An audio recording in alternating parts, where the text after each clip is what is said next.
ونعوذ بالله من شرور أنفسنا ومن سيئات أعمالنا من يهده الله فلا مضل له ومن يضلل فلا هادي له وأشهد أن لا إله إلا الله وحده لا شريك له وأشهد أن محمدا عبده ورسوله أما بعد. கண்ணியத்திற்குரிய எல்லாம் அல்ல அல்லாஹ் ஜல்ல ஷானஹு தஆலாவின் நல்லடியார்களே, இஸ்லாத்தின் ஆதாரம் இறைவனுடைய வஹி மட்டுமே என்ற இந்த தொடரிலே ஏராளமான சான்றுகளை நாம் எடுத்து வைத்து சந்தேகத்துக்கு இடமில்லாத வகையில் வஹி மட்டும்தான் மார்க்கம் என்பதை விளங்கியிருக்கிறோம். இஸ்லாத்தினுடைய ஆதாரம் வஹி என்று சொன்ன உடனே அந்த வஹி கியாமத் நாள் வரைக்கும் தொடர்ச்சியாக வந்து கொண்டே இருக்கும் என்று நினைக்கக்கூடாது. அது நபிகள் நாயகம் ஸல்லல்லாஹு அலைஹி வஸல்லம் அவர்களோடு வஹி முடிந்து விட்டது. அந்த வஹிதான் கியாமத் நாள் வரைக்கும் மார்க்கத்தினுடைய ஆதாரமாக இருக்கும் என்பதன் ஒரு பகுதியை நேற்றைய தினம் பார்த்தோம்.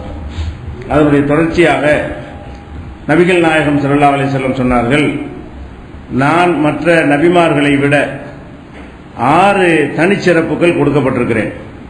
ரசூல் ஸல்லல்லாஹு அலைஹி வஸல்லம் சொல்றாங்க, மற்ற நபிமார்களுக்கு இருப்பதை விட ஒரு 6 தனி சிறப்பை அல்லாஹ் எனக்கு தந்திருக்கிறான். அதுல ஒரு சிறப்பு என்னவென்று சொன்னால், ரத்தின சுருக்கமாக செய்திகளை எடுத்துச் சொல்லக்கூடிய திறமை. இதை அல்லாஹ் எனக்கு தந்திருக்கிறான். சொன்னபடி ஹதீஸ்களை பார்த்தா அப்படி இருக்கும். ரசூல் ஸல்லல்லாஹு அலைஹி வஸல்லம் ஹதீஸ் எடுத்து பார்த்தோம்னு சொன்னா அவ்வளவு ஆழமான கருத்துக்களை சின்ன சின்ன சொற்கள் அடக்கி அவங்க என்ன செய்வாங்க, சொல்லுவாங்க. அதே மாதிரி இது ஒரு சிறப்பு. இரண்டாவது சிறப்பு என்னவென்று சொன்னால், எதிரிகளுக்கு ரசூலுல்லாஹ்வுடைய பேரை கேட்டவொன்னே ஒரு அச்சத்தை அல்லாஹ் உள்ளத்துல போட்டான். மக்காவில் இருக்கிற வரைக்கும் அவங்க அஞ்சக்கூடிய நிலையில் இருந்தாங்க. மதீனாவுக்கு போன பிறகு முகமதுங்கிற பேரை கேட்டாலே போதும் எதிரிகள் பீதி அடையக்கூடிய வகையில் ஒருவித அச்சத்தை எல்லாம் போட்டான்.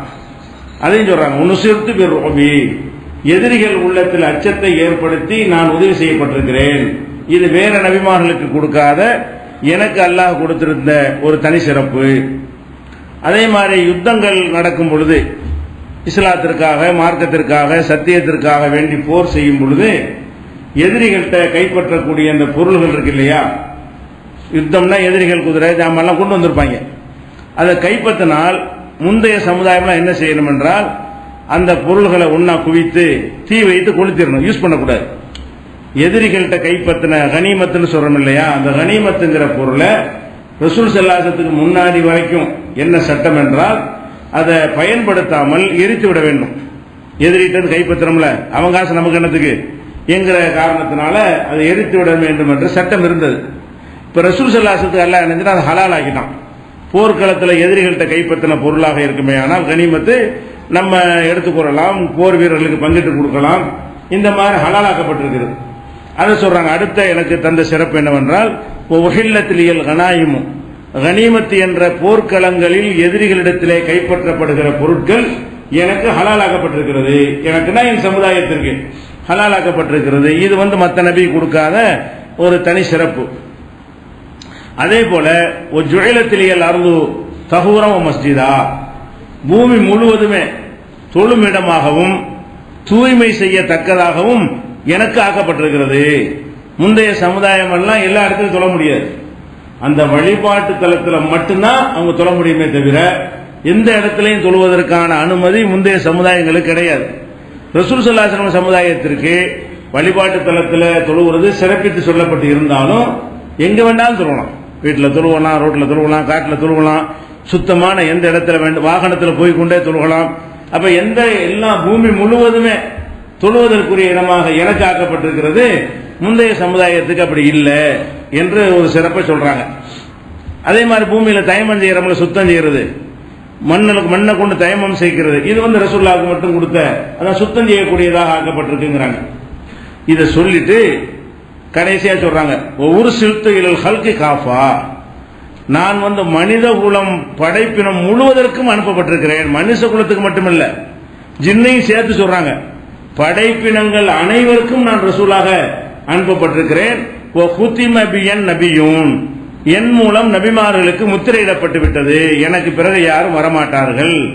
இப்படி 6 சிறப்பு எனக்கு தரப்பட்டிருக்கு சொல்லும் பொழுது 6ல ஒரு சிறப்பாக என்ன சொல்றாங்க, நான் அகில உலகத்துடைய நபியாக இருக்கிறேன், எனக்கு பிறகு யார் வரமாட்டார்கள் என்று முத்திரையிடப்பட்ட கடைசி நபியாக இருக்கிறேன். இப்படி ரசூல் ஸல்லல்லாஹு அலைஹி வஸல்லம் சொல்லி இருக்கிறாங்க.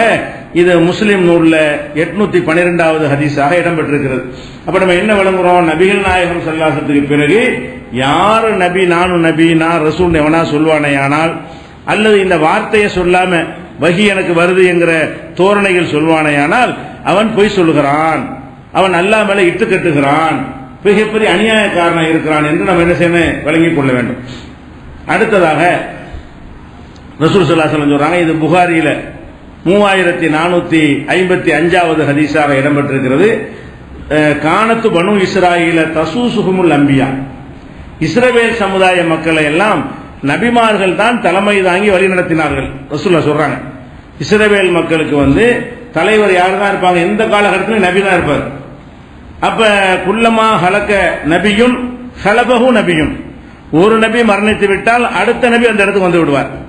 இஸ்ரவேல் சமுதாயத்தை பொறுத்த வரைக்கும் ரசூலுல்லாஹ்வுக்கு முந்தி வரைக்கும், இப்ப கிடையாது, ரசூல் ஸல்லல்லாஹு அலைஹி வஸல்லம் முன்னாடி வரைக்கும் இஸ்ரவேல் சமுதாயத்திற்கு நபி தான் தலைமை தாங்குவார். ஏதாச்சும் ஒரு நபி மௌத்தா போனவுடன் அடுத்த ஒரு நபி எல்லாம் நியமித்து அவர் தலைமையில தான் அந்த மக்களை வழி நடத்துற மாதிரி எல்லாம் ஏற்படுத்தி இருந்தான். ஆனால் ஒயின்னஹு லா நபிய பாதி, ஆனா எனக்கு பிறகு நபிங்கிற பேச்சை எந்த நபியும் கிடையாது. லா நபிய பாதினா சின்ன நபி, பெரிய நபி, அந்தஸ்துல குறைந்த நபி, நபிக்கு சில விளக்கம் கொடுக்குறாங்க. அது மெயின் நபி, நாங்க நிழல் நபி நபின்னு சொல்லிவிட்டு அப்ப ரசூலுல்லாஹ் இடத்துல உன்னை எப்படி வைக்கிறேன்னு கேட்டா லில்லி நபி, அதான் நிழல் நபி, ஆகும் அது நிஜ நபி, நாங்கள் நிழல் நபிலாம் சொல்றாங்கல்ல, அதுக்காகத்தான் ரசூலுல்லாஹ் என்ன செய்றாங்க, லா நபிய பாதி, எந்த நபியும் கிடையாது, எனக்கு பிறகு எந்த விதமான நபியும் கிடையாது. ஹலீஃபாக்கள் வருவாங்க, ஆட்சி தலைவர்கள் நிறைய வருவாங்களே தவிர எனக்கு பிறகு நபிங்கிற பேச்சுக்கு இடமே கிடையாது என்று ரசூல் ஸல்லல்லாஹு அலைஹி வஸல்லம் வித்தியாசப்படுத்துறோம். முந்தைய சமுதாயத்துக்கு நபிமார்கள் தான் தலைமை தாங்குவாங்க இஸ்ரவேல் மக்களுக்கு. இந்த சமுதாயத்துக்கு நான் வந்த பிறகு இந்த சமுதாயம் அவங்களே உள்ளடக்கிதான். இந்த சமுதாயம்ல யார் அடங்குவா, அந்த இஸ்ரவேல் அடங்குவாங்க. இஸ்ரவேல் உள்ளிட்ட எல்லா மக்களுக்குமே நான் தான் நபியே தவிர எனக்கு பிறகு எந்த நபியும் கிடையாது என்று ரசூல் ஸல்லல்லாஹு அலைஹி வஸல்லம் சொன்னது புகாரியில 3455வது ஹதீஸில் இடம்பெற்றிருக்கிறது. அப்ப இந்த ரசூல் ஸல்லல்லாஹு அலைஹி வஸல்லம் மக்கள் அழகா தெளிவா சொல்லிட்டு போயிருக்கிறாங்க, எனக்கு பிறகு நபி வரமாட்டாங்கிற ஒரு விஷயத்தை. ஏன்னா பொய்யர்கள் நம்மளை வழிகெடுத்து விடக் கூடாது என்பதற்காக வேண்டி 2 அர்த்தம் தராத தெளிவான வார்த்தைகளை கொண்டெல்லாம் சொல்லிட்டு போயிருக்கிறாங்க. அதே மாதிரி முஸ்லிம்ல 4342வது ஹதீஸில் இருக்கிறது, ரசூல் ஸல்லல்லாஹு அலைஹி வஸல்லம் அவர்கள் தனக்கு சில பெயர்களை, எனக்கு சில பெயர்கள் இருக்கிறது, நம்ம முகமதுங்கிற பெயர் தானே தெரிஞ்சு வச்சிருக்கிறோம், அது மட்டும் எனக்கு பேர் இல்ல, எனக்கு வேற சில பேரும் இருக்குது அப்படின்னு சொல்றாங்க. அதுல வேற பேர் என்னன்னா ஆனா முகமதுங்கிறது நான் தான், ஆனா அகமதுன்னு எனக்கு என்ன இருக்குது, பேர் இருக்கிறது, அகமது என் பேர் தான். அனல் மாஹின்னு அழிப்பவர்னு அர்த்தம், மாஹி என்றும் எனக்கு ஒரு பெயர் இருக்கிறது. அது ஏன் அந்த பெயரை வச்சிருக்கிறேன்னு கேட்டா, அல்லது யும்ஹாபியல் குஃப்ரு, என்னைய கொண்டுதான் குஃப்ர் அழிக்கப்பட்டது, நான் குஃப்ரை அழித்த காரணத்தினால் குஃப்ரை அழிப்பவர் என்கிற பெயரும் எனக்கு இருக்கிறது. அனல் ஹாஷிர் என்கிற பெயரும் இருக்கிற, ஹாஷிர்னா மக்களை எல்லாம் திரட்டுபவர், ஒன்று திரட்டுபவர் அப்படிங்கிற ஒரு பெயரும் எனக்கு இருக்கிறது. அனல் ஆகிபு, இறுதியானவர் என்ற பெயரும் எனக்கு இருக்கிறது. இறுதியானவர்னா அல்லாஹ் இறுதிங்கிற அந்த அர்த்தம் கிடையாது.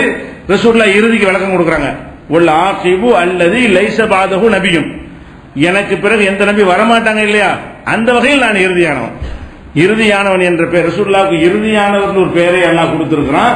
அந்த பேருக்கு மீனிங்கே ரசூலுல்லாஹ் சொல்லிடுறாங்க. என்ன மீனிங், இறுதியானவர்னா கியாமத் வரைக்கும் இருப்பார்னு அர்த்தம் கிடையாது. இறுதியானவர்னா இறுதி நபி, எனக்கு பிறகு எந்த நபியும் கிடையாது என்கிற பொருளில் இறுதியானவர்ங்கிற பெயரும் எனக்கு இருக்கிறது என்று நபி ஸல்லல்லாஹு அலைஹி வஸல்லம் சொன்னதாக முஸ்லிம்ல 4342வது ஹதீஸில் இடம்பெற்றிருக்கிறது. இப்படி பல விஷயங்கள்ல ரசூல் ஸல்லல்லாஹு அலைஹி வஸல்லம் எச்சரிச்சிருக்கிறாங்க.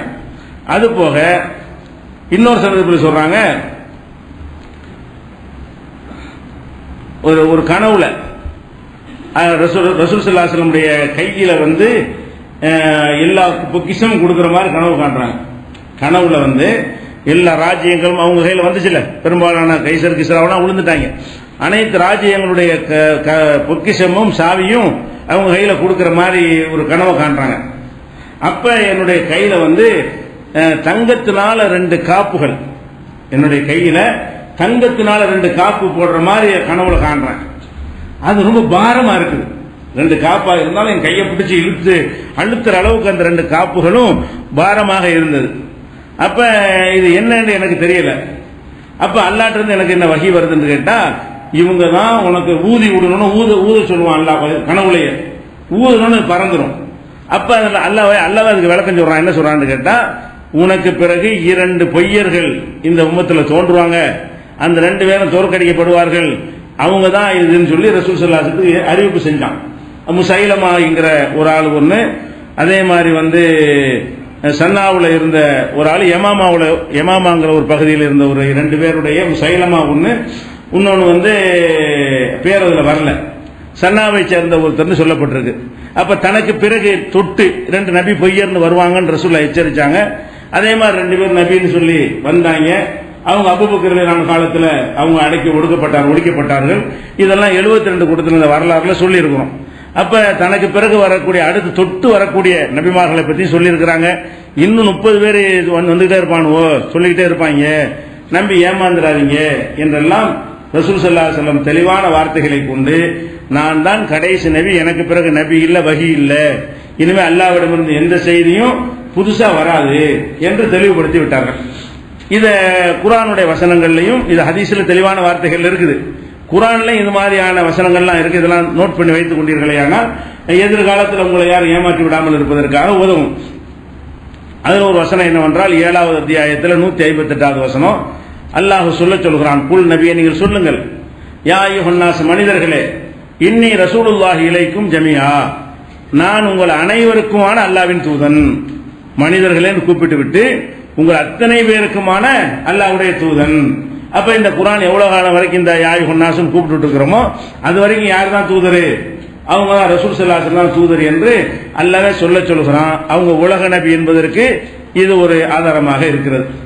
அதே மாதிரி வந்து 21:107 உமா அர்சல்னாக இல்லா ரஹ்மத்தல் லில் ஆலமீன், அகிலத்திற்கு அருட்கொடையாக, அகிலத்திற்கு ஆலமீன் என்ன, ரப்புல் ஆலமீன்ங்கறோம்ல, ஆலமீன்னா அல்லாஹ்வை தவிர எல்லாத்துக்கும் பேர் ஆலமீன், அனைத்தையும் பராமரிக்கிறவன் அல்லாஹ், அனைத்துக்கு ரஹ்மத்தாக உன்னை நான் அனுப்பி இருக்கிறேன் என்று சொன்னால், அப்ப நபி ஸல்லல்லாஹு அலைஹி வஸல்லம் தான் அனைத்துக்கு, ரசூலுல்லாஹ்வுக்கு பிறகு வந்த அனைவருக்குமே அவங்க தான் அல்லாஹ்வுடைய தூதர் என்பதற்கு அந்த வசனமும் ஆதாரமாக இருக்கிறது. அதே மாதிரி 25:1 அல்லாஹ் சொல்லுகிறான், தபாரக்கல்லதி நஸலல் ஃபுர்கான அலா அப்திஹி லியகூன லில் ஆலமீன நதீரா, அகிலத்திற்கே எச்சரிக்கையாக இருப்பதற்காகத்தான் உனக்கு இந்த குர்ஆனை அருளி இருக்கிறேன். ஒரு குறிப்பிட்ட காலத்திற்கு, ஒரு குறிப்பிட்ட சமுதாயத்திற்கு எச்சரிக்கை செய்வதற்கு அனுப்பல, அகிலத்திற்கு ஆலமீனுக்கெல்லாம் அது எச்சரிக்கையாக இருப்பதற்காகத்தான் இந்த வேதத்தை உனக்கு நான் தந்திருக்கிறேன் என்று அல்லாஹ் சொல்வதன் மூலமாக குர்ஆன் தான் இறுதி வேதம் என்பதும், ரசூல் ஸல்லல்லாஹு அலைஹி வஸல்லம் இறுதி நபி என்பதும், அவங்களுக்கு பிறகு யார் வரமாட்டார்கள் என்பதும் இந்த வசனத்திலிருந்து நமக்கு சொல்லப்பட்டிருக்கிறது. அதே மாதிரி வந்து 14:52 அல்லாஹ் சொல்லி காட்டுகிறான், ஹாதா பலாகுல் லின்னாஸ், இந்த குர்ஆன் மனிதகுலம் அனைவருக்கும் சென்றடைய வேண்டியது. மனிதன் அனைத்து மாந்தருக்கும் சென்றடைய வேண்டிய ஒரு அறிவுரையாகும் என்று மனிதர்களுக்கு உள்ளது என்று அல்லாஹ் சொல்லி காட்டுகிறான். அதே மாதிரி மனிதர்களை உங்கள் அத்தனை பேருக்கும் நான் வந்து அச்சமூட்டி எச்சரிக்கை செய்யக்கூடியவன் என்று நபியை நீங்கள் சொல்லிவிடுங்கள் என்று 22:49 அல்லாஹ் சொல்லி காட்டுகிறான். அதே மாதிரி வந்து 62:3 அல்லாஹ் சொல்லி காட்டுகிறான், உம்மியான சமுதாயத்தில் உங்களை அனுப்பினோம், தூதர் அனுப்பியிருக்கிறேன், இவங்களுக்கு மட்டும் தூதர் இல்ல, வாஹரீன மின்ஹும் லம்மா யல்ஹகு பிஹிம், இதுவரை வராமல் இனிமேல் வர இருக்கிறார்களே அந்த மக்களுக்கும் நீ தூதராக இருக்கிறாய். இந்த காலத்தை கடந்து அல்லாஹ் சொல்றான், இந்த இப்ப உலகத்துக்கே தூதராக இருக்கிற இந்த ஜெனரேஷன் மாத்திரம் தூதர் கிடையாது, இவங்களுக்கு பிறகு இனி இந்த மக்களுக்கு பின்னாடி வருவாங்களே அடுத்தடுத்த சமுதாயம், அவங்களுக்கும் நீ தூதராக இருக்கிறாய்ங்கிற வாசகத்தையும் அல்லாஹ் சொல்லி காட்டுகிறான். அதே இது 62:3 6வது அத்தியாயம் 19வது வசனத்தில் அல்லாஹ் சொல்கிறான், ஊஹிய இலைய ஹாதல் குர்ஆன், இந்த குர்ஆன் எனக்கு அருளப்பட்டிருக்கிறது. எதுக்கு என்று கேட்டால், லி உன்திரக்கும் பிஹி, இதை கொண்டு உங்களை நான் எச்சரிப்பதற்காகவும், ஒமம்பலக, இந்த குர்ஆன் இனி யாரையெல்லாம் அடையுமோ அத்தனை வரையும் நான் எச்சரிப்பதற்காக. குர்ஆனை கொண்டு வாழ்ந்து கொண்டிருக்கிறீங்களா, உங்களை எச்சரிப்பேன். எனக்கு பிறகு இந்த குர்ஆன் யாரையெல்லாம் சென்றடையுமோ அவர்களை நான் தான் எச்சரிப்பேன். அது என்னுடைய போதனை தான் எச்சரிக்குமே தவிர வேற ஒரு தூதர் வந்து எச்சரிக்க மாட்டாரு. இந்த வசனமும் தெளிவாச்சு. ஊஹிய ஹாதல் குர்ஆன் லிஉன்திரக்கும் பிஹி வமம்பலக, இந்த குர்ஆனை கொண்டு என் காலத்தில் வாழ்ந்த உங்களையும் நான் எச்சரிப்பேன். இனி யாரையெல்லாம் இந்த குர்ஆன் அடையுமோ, நம்ம அடைஞ்சிருக்கல, இது மாதிரி இன்னும் பின்னாடி அடையும்ல, இந்த குர்ஆன் யாரையெல்லாம் அடையுமோ அவ்வளவு பேரையும் எச்சரிப்பதற்காக என்று அல்லாஹ் இந்த 6:19 வசனத்தில் சொல்லி காட்டுகிறான். அதே மாதிரி இன் ஹுவ இல்லா திக்ருலில் ஆலமீன், இந்த குர்ஆன் என்பது அகிலத்திற்கு உள்ள அறிவுரை, ஆலமீனுக்கெல்லாம் அறிவுரையாக இருக்கிறது என்று 38வது அத்தியாயத்தில் 88 வசனத்தில் சொல்லி காட்டுகிறான். அப்ப அந்த நபிங்கிற டாபிக் இடமே கிடையாது. ஒரே ஒரு வாய்ப்பு இருக்கு, ஒரே ஒரு சந்தேகம் நமக்கு வரும். அதையும் ரசூலுல்லாஹ் தகர்த்துட்டு போயிட்டாங்க. எப்படி? இப்ப ஈசா நபி அவர்கள் வந்து உயர்த்தப்பட்டிருக்காங்கன்னு நம்புறோம். குர்ஆன்ல பத்தி இருக்கிறது, ஹதீஸ்லாம் இருக்கிறது. உலகம் அழியக்கூடிய காலத்தில் அவங்க வருவாங்க. அப்ப ரசூலுல்லாஹ்க்கு பிறகு நபி வரமாட்டாங்க, அவர் வருவாருன்னு ஒரு சந்தேகம் நமக்கு வரும்ல. ரசூலுல்லாஹ்க்கு பிறகு நபி வரமாட்டாங்க, ஓகே. அப்ப ஈசா நபி வரத்தானே செய்வாங்க, அவங்க இறுதி காலத்தில் வர போறாங்களே அப்படின்னு சொன்னா அவர் நபியாக வரமாட்டார். நபிங்கிறது ஒரு மனிதனுடைய இயற்கை தன்மை கிடையாது, அது ஒரு பொறுப்பு. அந்த பொறுப்பு கொடுத்தா தான் அவர் தூதராக இருப்பார். அவர் வாழ்ந்த காலத்தில் அந்த பொறுப்பு அல்லாஹ் கொடுத்து அந்த பணியை செய்ய சொன்னான். ஈசா நபி அனுப்பி புதுசா நம்மளுக்கு புது மார்க்கத்தை கொண்டு வரதுக்காக அல்லாஹ் அனுப்பி வைக்கிறான். அவர் வேதத்தை வாங்க போறாரா? அந்த வேதத்தை வச்சு நம்ம பிரச்சனை பண்ண போறாரா? அவர் சாதாரண இந்த உம்மத்தில் ஒருவராக தான் வருவார். அல்லாஹ்வுடைய தூதராக வரமாட்டார். அல்லாஹ்வுடைய தூதர் தான் அவரு. யாருக்கு? இஸ்ரவேல் மக்களுக்கு தான் ஒரு தூதர். அவர் எப்படி சொன்னார்? பனி இஸ்ராயேல கூப்பிடுத, யா பனி இஸ்ராயேல இன்னி ரசூலுல்லாஹி இலைக்கும், இஸ்ரவேல் மக்களே நான் உங்களுக்கு அல்லாஹ்வால் அனுப்பப்பட்ட தூதர் என்று தான் ஈசா நபி சொன்னாங்க. அப்படிதான் குர்ஆன்ல இருக்கிறது. இப்ப ஈசா நபி தூதராக அனுப்பப்பட்டது வந்து இஸ்ரவேல்ங்கிற ஒரு சமுதாயத்துக்கு தான். இந்த சமுதாயத்துக்கு ஒரு தூதர் இல்ல, வருவாரானா தூதராக வரமாட்டாரு என்பதை ரசூலுல்லாஹ் விளக்குறாங்க. எப்படி விளக்குறாங்கன்னு கேட்டா, அந்த கடைசி காலத்துல ஈசா அலைஹிஸ்ஸலாம் இறங்கி வருவாங்க இல்லையா, அந்த காலத்துல ஒரு சரியான ஒரு இஸ்லாமிய ஆட்சி அரசு அப்போதைக்கு இருக்கும். அப்ப அந்த ஆட்சி தலைவர் சொல்லுவாரு ஈசா நபியை பார்த்துட்டு, வாங்க நீங்க தொழுவீங்க அப்படின்னு சொல்லும் பொழுது ஈசா நபி என்ன செய்வாங்க? நான் தொழுவிக்க மாட்டேன், உங்களில் சிலருக்கு தலைமை தாங்குவீங்களே தவிர நான் தலைமை தாங்க முடியாது. ஈசா நபி மறுத்துருவாங்க. உங்கள உள்ளவங்க தான் நீங்க ஒருத்தர் தொழுவிச்சுக்கணுமே தவிர நான் வந்து உங்களுக்கு தொழுகைக்கு தலைமை தாங்குற அந்த இமாமத்து பொறுப்பு கூட நான் ஏற்க மாட்டேன். அவர் என்ன வர்றாரு வழங்கி போச்சா இல்லையா? தூதரா வர்றாரு, ஒரு தலைவரா கூட வரல, அவர் மரணிக்கிறதுக்கு வர்றாரு. ஒரு சின்ன ஒரு டியூட்டி அவருக்கு இருக்கிற, தஜ்ஜால கொல்ற டியூட்டி. அது போக எந்த மனுஷனும் சாவணுமா இல்லையா? அவர் சாகாமல் உயர்த்தப்பட்டாரு. மண்ணில் புதைக்கும் அல்லாஹ் எந்த மனுஷனா இருந்தாலும் மின்ஹா கலக்னாக்கும், இதுல தான் படைச்சோம், இதுல தான் திரும்பி உங்களை எழுப்புவோம், இதுல உங்களுடைய சேர்ப்போம் அல்லாஹ் சொன்னான். அது இன்னும் அவருக்கு அந்த கணக்கு தீர்க்கல. அந்த கணக்கை தீர்ப்பதற்கு வந்து ஆகணும். இந்த மண்ணுலகில் வந்து என்ன செய்யணும்? ஒரு மரணித்து அடக்கம் செய்யப்பட்டு ஆகணும். அதோட ஒரு டியூட்டியை கொடுத்து அதுக்கு தான் வர்றாரே தவிர அல்லாஹ்வுடைய தூதராக மெசேஜை கொண்டு வந்து, வஹியை கொண்டு வந்து, வேற ஒரு வேதத்தை கொண்டு வந்து, வேற விதமான தொழுகை, வேற விதமான நோன்பு அதெல்லாம் கொண்டு வந்தா தானே நபி. அவர் நபி தான், அந்த இஸ்ரவேல் மக்களுக்கு நபி. இப்ப வரும்போது நமக்கு நபியாக வரமாட்டாரு, ஒரு இமாமா கூட வரமாட்டாரு என்பதை ரசூல் ஸல்லல்லாஹு அலைஹி வஸல்லம் சொல்றாங்க. இது முஸ்லிம்ல 225வது ஹதீஸில் இடம்பெற்றிருக்கிறது. அப்ப அந்த ரசூல் ஸல்லல்லாஹு அலைஹி வஸல்லத்துக்கு பிறகு ஈசா நபி வருவாங்கன்னு மட்டும்தான் ஒரு நபின்னு ஒரு கான்செப்ட் வருது. அந்த சந்தேகத்தை ரசூல் ஸல்லல்லாஹு அலைஹி வஸல்லம் தீர்த்துட்டு போயிட்டாங்க. வருவாங்க உண்மை, நபியா வரமாட்டாங்க, ரசூலா வரமாட்டாங்க, வஹியை கொண்டு வரமாட்டாங்க, சாதாரண மனிதராக வருவார்கள் அப்படிங்கிறதையும் தெளிவுபடுத்தி விட்டார்கள். அப்ப இந்த அடிப்படையை மனசில் ஆழமாக என்ன செய்யணும்? பதிய வைத்துக் கொள்ள வேண்டும். இது எதுக்கு சொல்றோம்னு கேட்டா, சாதாரணமாக நம்மளை அறியாமலேயே நீங்கள் தப்லீகுடைய புத்தகங்கள், தப்லீகுடைய பயான்கள்லாம் கேட்டீங்கன்னா பல விஷயங்களை அவங்க சொல்லுவாங்க. அதெல்லாம் இந்த வஹியை கொண்டுதான் கண்டுபிடிக்க முடியும். அந்த மாதிரி விஷயத்தை எல்லாம் சாதாரணமாக சொல்லுவாங்க. எப்படி? ஒரு பெரியார் இறந்து விட்டார், இறந்தவன் அல்லாஹ் விசாரித்தான், நீ எனக்காக என்ன செய்தாய் என்று கேட்டான், அவர் இப்படி சொன்னார், அல்லாஹ் புரிஞ்சு கொண்டான்னு எழுதி வச்சிருப்பாங்க. அது எப்படி நமக்கு தெரியும்? ஒருத்தர் இறந்துட்டாரு, இறந்தது அல்லாஹ் தான் விசாரிக்கிறான், விசாரிச்சு அல்லாவுக்கு ஒரு பதில் பேச்சு நடந்துச்சு. இதை வந்து அவரும் ஒன்று சொன்னாரா, செத்து போனவர் அல்லாஹ் வந்து சொன்னானா? இதெல்லாம் வஹியை கொண்டு தான் அறிய முடியும். அப்ப இது என்ன அர்த்தம்? வஹி வருதுங்கிறாங்க, அதான் அர்த்தம். அட ஒருத்தர் இறந்துட்டாருன்னா அதுக்கு பிந்தி உள்ள விஷயம் உனக்கு எப்படி தெரியும்? ஜின்களையும் மனிதனை தவிர மிருகங்களுக்கு கேட்குமே தவிர மனுஷன் கேட்க மாட்டாங்கிறாங்க ரசூல் ஸல்லல்லாஹு அலைஹி வஸல்லம். அங்க நடக்கிற வேதனையை கூட மனிதனுக்கு உணர முடியாது. அப்ப மரணத்துக்கு பிறகு அவருக்கு இப்படி ஆனது இப்படி ஆனதுலாம் எழுதி வச்சுக்கிறாங்க. ஒருத்தர் மரணித்து விட்டாரு, அவரை அல்லாஹ் பார்த்து ரொம்ப சந்தோஷப்பட்டு விட்டான், அவருக்கு இதை கொடுத்தான், அவரை பாராட்டினான், அவருடைய நல்ல செயல்கள் எல்லாம் இப்படி எல்லாம் எழுதி வச்சிருக்கிறார்கள். இதெல்லாம் எந்த அடிப்படையில்? வஹி தானே பிறகு. இது வஹியை கொண்டு தான் அறிய முடியும். அல்லாஹ்வுக்கும் ஒரு அடியானுக்கு என்ன நடந்துச்சுங்கிற விஷயத்தை அந்த அடியான் வந்து சொல்லணும், அடியான் செத்து போயிட்டாரு. அப்ப யார் தான் சொல்லணும்? அல்லாஹ் தான் சொல்லணும்.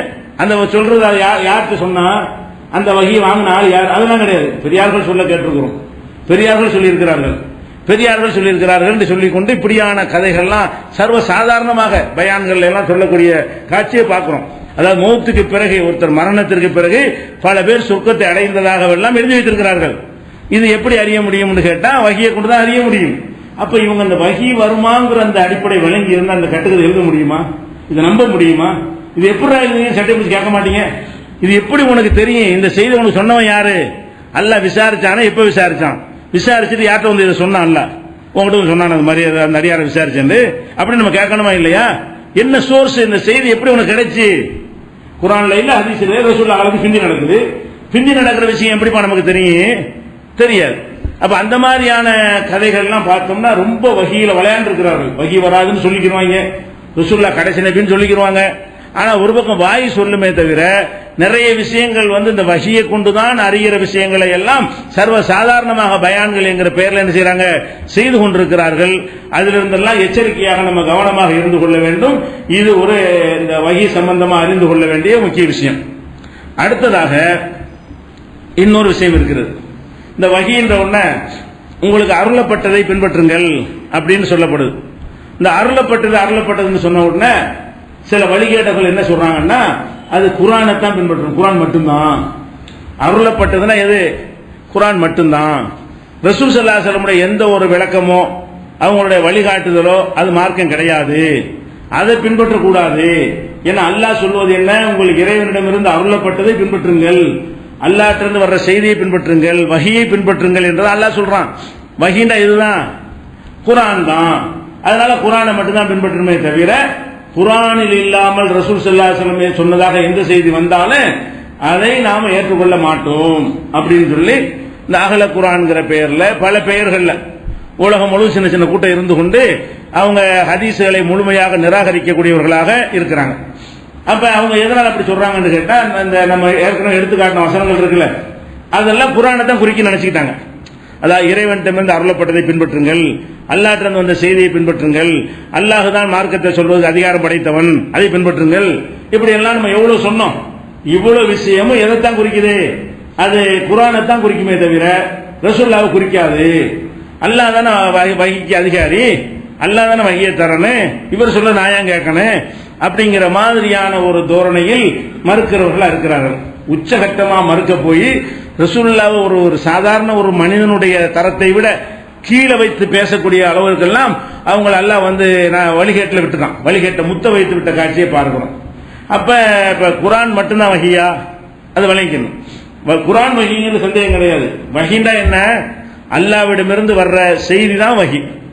அல்லாஹ்விடமிருந்து வர்ற செய்தி இந்த ஒரு வழியில் மட்டும்தான் வருமா? அல்லாஹ்விடமிருந்து எந்த வழியில் வர்ற செய்தியுமே வஹி தான்.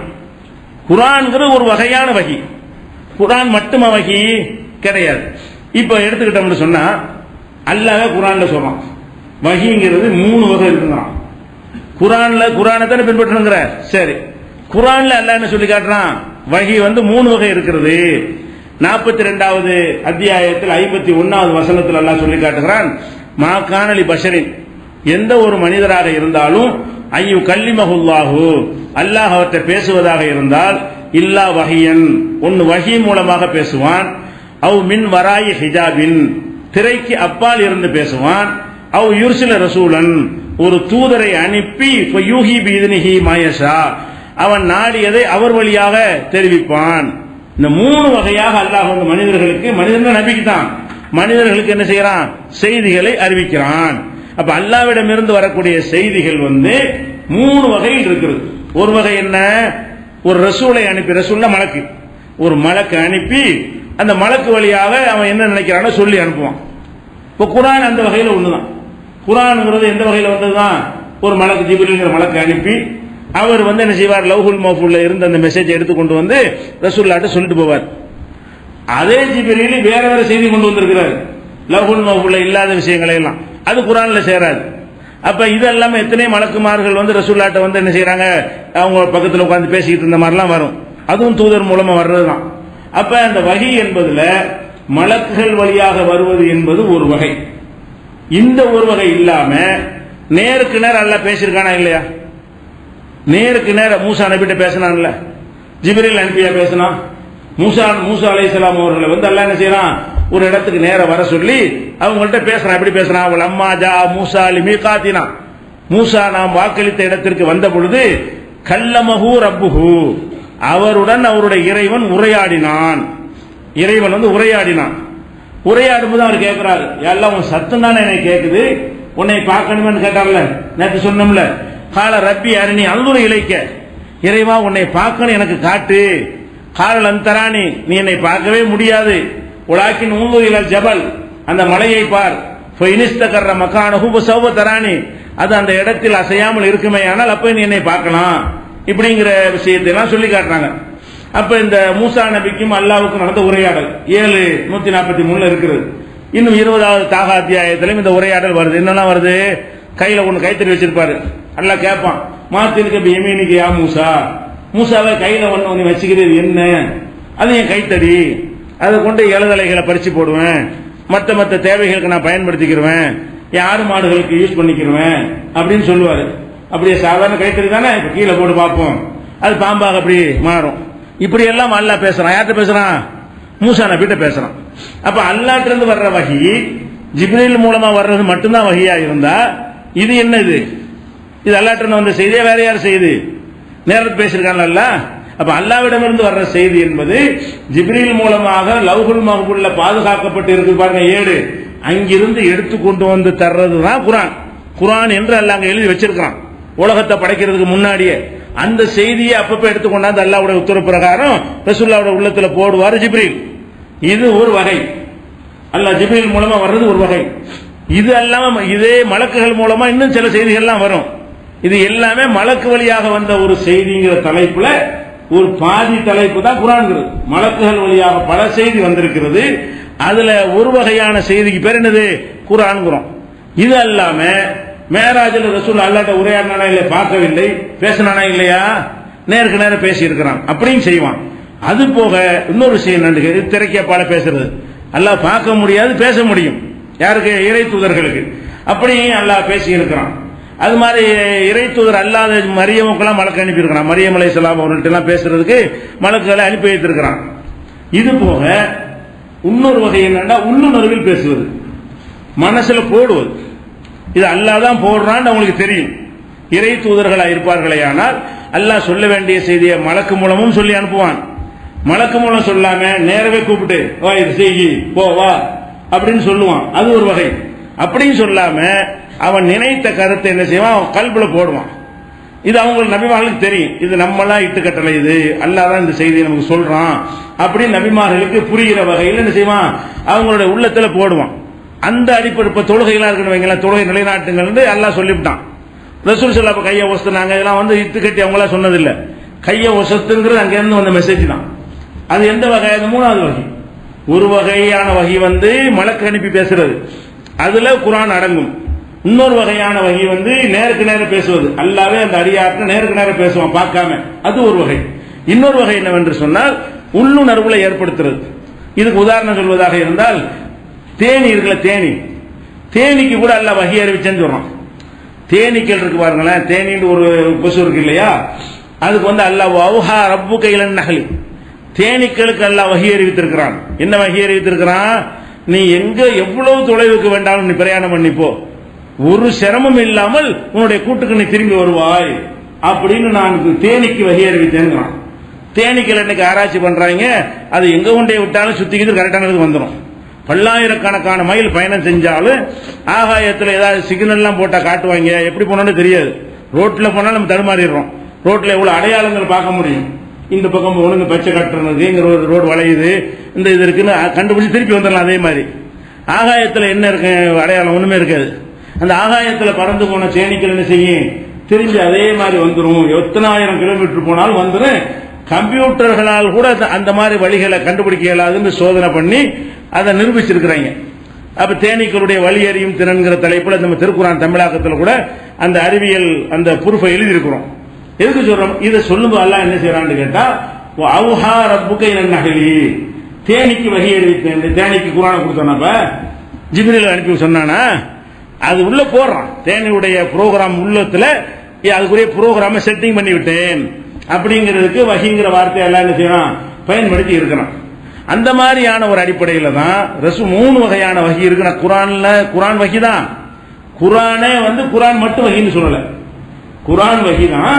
அந்த குரான் என்ன சொல்லுதுன்னு கேட்டா, குரான் அல்லாத வேறு வகைகளும் உண்டு. அது என்ன வகை? நேருக்கு நேர 5 வேளை தொழுகை கடமையாக்குனதெல்லாம் ஜிப்ரீல் மூலம் கடமையாக்கல, நேருக்கு நேர சந்தித்து அல்லாஹ் பேசி என்ன செஞ்சான், கடமையாக்கினான். அந்த வகையான வகையில் அது இருக்கிறது. அது மாதிரி பல வணக்க வழிபாடுகளை ரசூலுல்லாஹ் செஞ்சு காட்டினாங்க இல்லையா, அதெல்லாம் அவங்கள ஆராய்ச்சி பண்ணலாம் சொன்னதில்லை. ஆராய்ச்சி பண்ண ஏதாவது சொல்லியிருந்தா அல்லாஹ் கண்டிச்சிடறான், தப்பா சொன்ன கண்டிச்சிடறான். கண்டிக்காமல் அல்லாஹ் அதை அவங்க செயலை பார்த்து கொண்டிருக்கிறான் என்று சொன்னால் அவன் போட்ட செய்தி. அப்ப இறை தூதுன்னு ஒருத்தர் தேர்ந்தெடுத்தானே, ஆனால் அதுக்கு தகுந்தவாறு செட்டிங்களை பண்ணிடுவான், மெசேஜ் விழுந்துகிட்டே இருக்கும். அந்த மாதிரி இப்ப நம்ம காலத்துல நம்ம அதிசயம் கிடையாது. இப்ப நம்ம உட்காந்து இங்க தட்டினா வாட்ஸ்அப்ல உங்களுக்கு வந்துருது, வருதா இல்லையா? வாட்ஸ்அப்ல இங்க ஒரு அனுப்புனா இங்க உங்களுக்கு வந்துருது. உனக்கு இவ்வளவு பண்ண முடியாது, அல்லாஹ் பண்ண முடியாது. அல்லாஹ் ஒருத்தர் தூதரை நியமிச்சு அவருக்கு ஒரு வாட்ஸ்அப் ப்ரோக்ராம் போட்டு வச்சு அங்க இருந்து அவன் அனுப்புவான், நம்புறாங்க, கனெக்ஷன் அனுப்புனா வந்துடுறேன். உனக்கு என்ன, உனக்கு நமக்கு செய்ய முடியுதப்பா இது? மனிதனாகி நமக்கே தெரிஞ்ச ஆளுக்கு மட்டும் அனுப்புறீங்க. இங்க வச்சுட்டு 6 லட்சம் பேர் உட்கார்ந்து 3 பேருக்கு மட்டும் போகுது. ஏன் 3 பேருக்கு போட்டு வச்சுக்கிறீங்க? அந்த செய்தி இந்த புகை பரவனால கூட அனைவருக்கும் அது வருது. யாருக்கு நீங்க அந்த குரூப்ல நீங்க அட்மினா இருந்து சேர்த்திருக்கிறீங்களோ அவருக்கு தான் என்ன செய்யும், அது போகும், மற்றவங்களுக்கு போகாது. அப்ப அல்லாஹ் என்ன செய்யறான், தூதர்களுக்கு ஒரு வாட்ஸ்அப் போட்டு வச்சிருக்கான், அதன்படி போடுவான். அவருக்கு மட்டும் தெரியும் எப்படி வச்சுனா வர தேர்ந்தெடுத்திருக்கிறான், அவன் நியமிச்சிருக்கிறான். உனக்கு இந்த செல்போன்ல உள்ள ப்ரோக்ராம் பண்ண தெரிஞ்சா மூளையில் அவனுக்கு பண்ண தெரியாதா? அல்லாஹ்வுக்கு பெரிய ஒரு மெசேஜ், பெரிய ஆச்சரியமாயுது. அப்ப உள்ளத்துல ஒரு மெசேஜை கொண்டே போடுதல் என்பது ரொம்ப சின்ன விஷயம். அந்த காலத்துல விலங்கு கஷ்டப்பட்டிருப்பாங்க. இந்த நவீன கம்ப்யூட்டர் யுகத்தினால இது ஒரு சாதாரண விஷயம். நமக்கு செய்ய முடியுமா, அல்லாஹ்வுக்கு முடியாதான்னு யோசிச்சு பார்த்தீங்கன்னா ஒரு மேட்டரே கிடையாது. அப்ப அல்லாஹ் ரப்பல் ஆலமீன் என்ன செய்யறான்னு கேட்டா, இறை தூதன் ஒருத்தர் தேர்ந்தெடுத்து விட்டு அவர் தான் குரூப்ல வச்சிருக்கிறார், வேற யாரும் கிடையாது. பல நபிமாரெல்லாம் வச்சிருந்தோம், எல்லாம் முடிஞ்சிருச்சு, நம்பர்லாம் காலாவதி ஆயிடுச்சு. இந்த ஒரு நம்பர் தான் இப்ப இருக்குது உனக்குதா, அந்த நம்பருக்கு அனுப்பிட்டு உங்களுக்கு என்ன இதுல இருக்கு, அவர் அனுப்பிட்டு இருந்த வரைக்கும் அனுப்பிட்டே இருந்தான், அது உங்களுக்கு காலாவதி முடிச்சு வச்சு அவ்வளவுதான். அப்ப அந்த வாட்ஸ்அப்ல வந்தது நமக்கு சொல்லிட்டாங்க அவங்க. அல்லாஹ்வுடைய தூதர் என்ன பண்ணிட்டாங்க, எனக்கு என்னென்ன மெசேஜ் வருது, அது ஜிப்ரீல் வழியாகவும் வராது, வேற நேருக்கு நேரம் பேசணும் வராது, ஆனா அல்லாஹ்ட்ட தான் வரும். நம்ம நேருக்கு நேரம் பேசி அந்த வாட்ஸ்அப்ல மெசேஜ் கொடுக்குறீங்க இல்ல, ஒரு தூதர் அனுப்பியா கொடுக்குறீங்க இல்ல, ஆனா பட்டனை தட்டுறீங்க போயிடுது. இப்படிங்கிறது ஒரு பெரிய ஆச்சரியமா இந்த மாதிரி வர்றது, இந்த மாதிரி வருது ஆச்சரியம் இல்லை. இந்த நவீன கண்டுபிடிப்புகள் வராத காலத்து விழிச்சாங்க, எப்படி வரும், அங்க இருந்துட்டு இப்படி உள்ளத்துல கொண்டு போட முடியுமான்னு நினைச்சாங்க. இப்ப நினைக்க முடியாது, அந்த காலத்துல ஒரு கஷ்டமா நினைச்சிருக்கிறாங்க. அதனால அல்லாஹ் ரப்பல் ஆலமீன் சிலரை தேர்ந்தெடுத்தானே, ஆனால் தூதர்களை அவர்களுக்கு உள்ளத்திலும் என்ன செய்வான், இந்த செய்திகளை போடுவான். அப்ப 3 வகை இருக்குனால விளைவிக்கணும். அப்ப அந்த 3 வகை இருக்குங்கும் பொழுது அல்லாஹ் அருளியது குர்ஆன் மட்டும்தான் நினைக்க கூடாது. குர்ஆனும் அல்லாஹ் அருளியது தான். குர்ஆன் அல்லாம ரசூலுடைய உள்ளத்தில் அருளி அவர் செஞ்சு காட்டினாரே ஆனால், அது ஆத்தன்டிக்கான ப்ரூஃப் இருக்குமே ஆனால் அதுவும் என்னதான், அதுவும் வஹி தான். இஸ்லாத்தின் ஆதாரம் வஹி மட்டுமே என்பதில் கண்டிப்பா எது சேரும், அந்த யார் அந்த வஹியை கொண்டு வந்தாரோ அவருடைய சொல் விளக்கம் செயல் விளக்கம் எல்லாமே அடங்கும் என்பதற்கு இந்த ஒரு வசனத்தை எடுத்துக்கொள்ளலாம். அதே மாதிரி அந்த தேனி சம்பந்தமான விஷயம் 1669 இருக்கிறது. அடுத்ததாக இதுக்கு சில உதாரணத்துக்கு பாருங்களேன். இப்ப இந்த மாதிரி வகி வந்திருக்குதான்னு கேட்டா குர்ஆன்ல இந்த மாதிரி வகி வந்ததுக்கு ஆதாரம் இருக்குது. ரசூல் ஸல்லல்லாஹு அலைஹி வஸல்லம் அவர்களுக்கு இந்த ஜிப்ரீல் மூலமும் வராமல், நேருக்கு நேரம் வராமல், வேற ஒரு வகையில உள்ளுணர்வில் செய்திகள் வந்தது அப்படிங்கிறது குர்ஆன்ல ஆதாரம் இருக்கானே இருக்குது. குர்ஆன்ல என்ன ஆதாரம் இருக்குது என்று கேட்டால், இப்ப நம்ம நோன்பு காலத்தில் இருக்கிறோம். இந்த நோன்பை பற்றி 287 வசனத்துல அல்லாஹ் சொல்லி காட்டுகிறான். அதுல என்ன சொல்றான்னு கேட்டா, உஹில்ல லக்கும் லைலத்த ஸியாமி ரஃபது இலா நிசாயிக்கும், நோன்பு காலங்கள்ல இரவு நேரத்தில் உங்கள் மனைவியரோடு நீங்கள் இல்லறம் நடத்துவது ஹலாலு, ஹலாலாக்கப்படுகிறது அல்லாஹ் சொல்றான். உஹில்ல லக்கும், பகல்ல தான் நோன்பு, இரவுல அந்த தாம்பத்திய கட்டுப்பாடு கிடையாது. அப்ப உஹில்ல லக்கும், உங்களுக்கு ஹலாலாக்கப்படுகிறது, லைலத்த ஸியாமி, நோன்புடைய இரவுகள்ல ரஃபது இலா நிசாயிக்கும், உங்கள் மனைவிமாரோட நீங்கள் இல்லறம் நடத்துவது ஹலாலாக்கப்படுகிறது. இந்த வசனம் சொல்லுது. அதை சொல்லிட்டு ஹுன்ன லிபாசுல்லக்கும் அன்தும் லிபாசுல்லஹுன்ன, நீங்க அவங்களுக்கு ஆடையா இருக்கிறீங்க, அவங்க உங்களுக்கு ஆடையா இருக்கிறாங்கன்னு அது ஒரு விஷயத்தை முடிச்சிடறான். முடிச்சிடலாம். என்ன சொல்றான்னு கேட்டா, ஹலாலாக்கப்படுகின்றான்ல, இதுக்கு முன்னால ஹலாலா இருக்கல. இந்த ஹலாலாக்கப்படுதுங்கிற வார்த்தையிலிருந்து என்ன விளங்குது? இதுக்கு முன்னாடி பகலில் எப்படி தாம்பத்தியம் ஈடுபடக்கூடாதோ நோன்பு கால இரவுலையும் ஈடுபடக்கூடாதுன்னு சட்டம் இருந்திருக்குது. அதனால இப்ப ஹலாலாக்கப்படுதுங்கிறான். அது இன்னும் தெளிவாக அல்லாஹ் சொல்கிறான், அலிமல்லாக அன்னக்கும் குன்தும் தக்தானூன் அம்புசக்கும், நீங்கள் இந்த கட்டளையை செயல்படுத்த முடியாமல் மீறிக்கொண்டு உங்களுக்கு நீங்களே துரோகம் செய்ததை அல்லாஹ் வகையை நான் அறிந்து கொண்டேன். இரவுல தாம்பத்தியம் பண்ண கூட அல்லாஹ் சொல்லியிருந்தான்ல, இரவுல மீறிடுறாங்க. பகல்ல கரெக்டா இருந்துடுறாங்க, சாப்பிடாம குடிக்காம இருக்கிறதுனால தாம்பத்தியத்தையும் தவிர்த்துறாங்க. இரவுல தாம்பத்தியத்துக்கு மட்டும் தடை இருந்துச்சா, அந்த கட்டத்தில் என்ன செஞ்சாங்கன்னா சஹாபாக்கள் அதை கட்டுப்பட முடியல. உங்களால நல்லா சாப்பிட்டு வீட்டுல தனியா இருக்கிறாங்கல்ல, இந்த தனிமையா இருக்கக்கூடிய நேரத்தில் அந்த தாம்பத்தியத்தில் ஈடுபட்டுறாங்க. அதை சொல்றான், நீங்க ஈடுபட்டீங்க, இப்ப தாப அழைக்கும் அல்லாஹ் நான் மன்னிச்சுட்டேன், இன்னும் அது குற்றம் இல்ல, தெரியாம செஞ்சிட்டீங்க, இப்ப என்ன செய்யுங்க, பொல்லான பாஷிருகுன்ன, இப்போது முதல் நீங்கள் இல்லறத்தில் ஈடுபட்டுக் கொள்ளுங்கள் இரவுல. அப்ப இரவுல இல்லறத்தில் ஈடுபடாதீங்க என்று ஒரு தடை இருந்து இப்ப அந்த தடை நீக்கப்பட்டு இப்போது முதல் உங்களுக்கு அது அனுமதிக்கப்படுது அப்படின்னு இந்த வசனம் சொல்லுது. சரியா? 187 சொல்லுது. இப்ப என்ன இதுல விஷயம்னா 2 மேட்டர் இருக்குது. இப்ப அனுமதிக்கப்படுகிறது ஒன்று வருது. இதுக்கு முன்னே தடை இருந்துச்சு, தடை இருந்ததுன்னு இப்ப அனுமதிக்கப்படும். இப்போது முதல் நீங்கள் எல்லாத்தில் ஈடுபடலாம், நீங்க தப்பு செஞ்சிட்டீங்க, அதெல்லாம் நான் மன்னிச்சுட்டேன், இனிமேல் செய்யலாம், தாராளமா குற்ற உணர்வு இல்லாம நீங்க செஞ்சுக்கிறீங்க அப்படின்னு இந்த வசனம் சொல்லுது. அப்படின்னா இரவு நேரங்களில் மனைவிமார்டன் ரமலானுடைய இரவுல இல்லறத்தில் ஈடுபட ஹலால்ன்ற வசனம் இருக்குல்ல, ஹலால்ன்ற இந்த வசனத்தில் இருக்கு, 287 இருக்கு. இப்ப தடை செஞ்சு இருந்துச்சுல, அது ஒரு வசனம் குர்ஆன்ல இருக்கணும்ல, தடை செஞ்ச வசனம் இல்ல, தடை இருந்தது, நீங்கள் மீறி கொண்டிருந்தீர்கள், இப்போது நான் அனுமதிக்கிறேன். அப்ப குர்ஆன்ல தேடி பார்த்தீங்கன்னா இப்ப அனுமதிக்கிறேங்கிற விஷயம் தான் இருக்குது. ஏற்கனவே தடுத்து இருந்தாங்கல்ல இல்லறத்தில் ஈடுபடக்கூடாதுன்னு இரவு நேரத்தில், அந்த கருத்தை சொல்ற ஒரு வசனம் குர்ஆன்ல இல்ல. அப்ப குர்ஆன்ல இல்ல, வேற எந்த வகையில் தடுக்கப்பட்டு இருக்கும்? தடுக்கப்பட்டு இருந்துச்சுன்னு அல்லாஹ் சொல்றான். குர்ஆன் மூலம் மட்டும்தான் வஹி வரும் என்று சொல்வார்களே, ஆனால் இதுவும் குர்ஆன் மூலம் தான் வந்திருக்கணும். எது? இரவு காலங்களில் நீ மனைவி விட்டு சேரக்கூடாது, நோன்பு காலத்தில் இரவில் மனைவி விட்டு சேராத அப்படிங்கிற கட்டளை எதுல இருக்கணும்? குர்ஆன்ல இருக்கணும். குர்ஆன் மட்டும்தான் வஹி என்று இருக்குமையானால் அப்ப இந்த மாதிரி வசனம் குர்ஆன்ல இருக்கணும். குர்ஆன்ல இல்லவே இல்ல, ஆனா அப்படி ஒரு சட்டம் இருந்துச்சு நல்லா சொல்றோம். ஏற்கனவே மனைவிமார்ட்ட சேரக்கூடாது என்ற தடை இருந்தது, அதை இப்ப நீக்குகிறேன் தான் அந்த வசனம் சொல்லுது. இந்த வசனம் ஒரு தடையை நீக்குகிறதை பேசுது. 287 வசனம் ஏற்கனவே தடை செஞ்சு இருந்துச்சுல, அதை செஞ்சது யார்? வேற வகையில தடுத்திருக்கான்ல, ஜிப்ரீல் மூலமா தடுக்கல, குர்ஆன் மூலமா தடுக்கல, ரசூலுல்லாஹ்வுடைய உள்ளுணர்வுல போட்டு ரசூலுல்லாஹ் தடுத்து வச்சிருந்தாங்க. அதுவும் வஹி தான். அது அவனுடைய தடையாக எல்லாம் எடுத்துக்கொள்றான். நான் தான் தடுத்து வச்சிருந்தேன், என் ரசூல் மூலம் உன்னை தடுத்தேன், நீ மீறிக்கிட்டே இருந்த, இப்போது உன்னை அனுமதிச்சுட்டேங்கிறான். அப்ப இந்த 287 என்ன வழங்குது என்று கேட்டா, ஒரு சட்டம் நீக்கப்பட்டதை இது சொல்கிறது. என்ன சட்டம்? ஏற்கனவே இருந்த ஒரு சட்டம், இரவு நேரத்தில் மனைவிமாரோடு சேரக்கூடாது நோன்பு காலத்தில், இந்த சட்டம் முன்னர் இருந்தது, அது நீக்கப்பட்டு விட்டது தான் இதுல சொல்லுது. முன்னர் இருந்ததுன்னு இருக்குல்ல, முன்னர் இருந்தது எந்த வசனத்திலிருந்து எடுக்கிறது? புரியுது உங்களுக்கு? ட்ரையா இருக்கா? அப்ப முன்னர் அப்படி இருந்திருக்கு, சட்டம் இருந்துச்சு. அந்த சட்டம் எதில் இல்ல? குர்ஆனுடைய எந்த வசனத்தை கொண்டும் அந்த சட்டம் போடப்படவில்லை. ஆனா சட்டம் கண்டிப்பா இருந்துச்சுன்னு சொல்ல அல்லாஹ் போய் சொல்ல மாட்டான், இருந்திருக்கப்ப. அப்ப இந்த சட்டத்தை ரசூல் ஸல்லல்லாஹு அலைஹி வஸல்லம் போட்டிருப்பாங்க.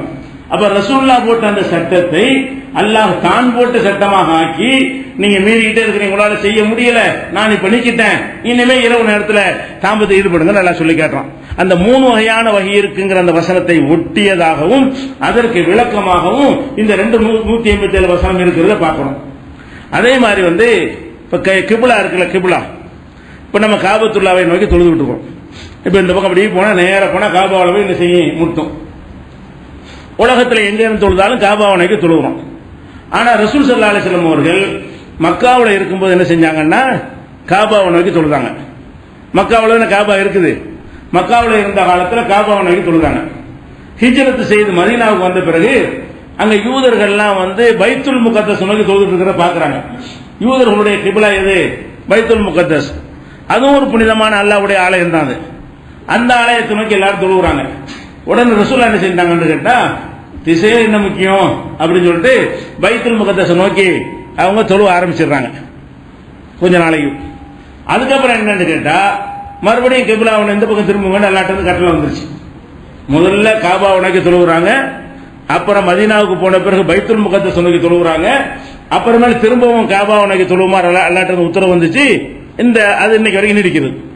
17 மாசம் என்ன செய்யறாங்க, பைத்துல் முகத்தஸ் நோக்கி தொழுகிறாங்க. மதீனாவுக்கு போய் 17 மாச காலங்களாக மதீனா பைத்துல் முகத்தஸ் நோக்கி தான் காபா தொழுதிருக்காங்க எல்லா மக்களும்.